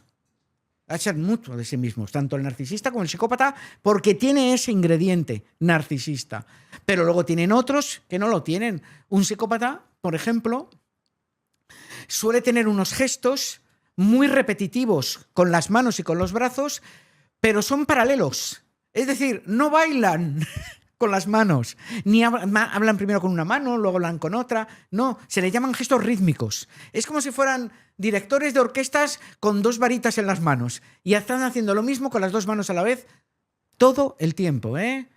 Porque de los componentes que os voy a decir, podemos tener cualquiera de ellos en algún momento. Por cierto, en mi web tenéis lo que sería la quiniela del psicópata por la comunicación no verbal. ¿Cómo Luego, es la web? Sí. ¿Cómo es? martinovejero.com. Súper. martinovejero.com. Yo actúo con marca personal en todas las redes. Luego suelen invadir mucho el espacio ajeno, los psicópatas. Se acercan demasiado al hablar a los demás. Llegan a incomodar. De tanto que se acercan. Mantienen más tiempo la mirada clavada en el otro. Tú y yo lo hacemos eso. No somos psicópatas. Somos buena gente. Sí, pero la gente que se te Pero pega sin embargo aquí, sí tenemos ese ingrediente. Por eso es por lo que digo, que el hecho de que una persona que conozcan tenga uno o dos ingredientes no significa que sean psicópatas. El hecho de que mantengan más la mirada, pues bueno, propio de interés, propio de gente extrovertida, son diferentes tipos también. Y sobre todo se les da bastante bien mentir. Y luego hay dos tópicos con los psicópatas. Una es que son más inteligentes que los demás. No es verdad. Hay psicópatas listos y psicópatas tontos, como todo en la vida. Claro. Lo que pasa es que las pelis las hacen con los listos, porque los tontos no venden. Claro. Aníbal Lecter y esas cosas son muy listos, son muy buenos, muy inteligentes.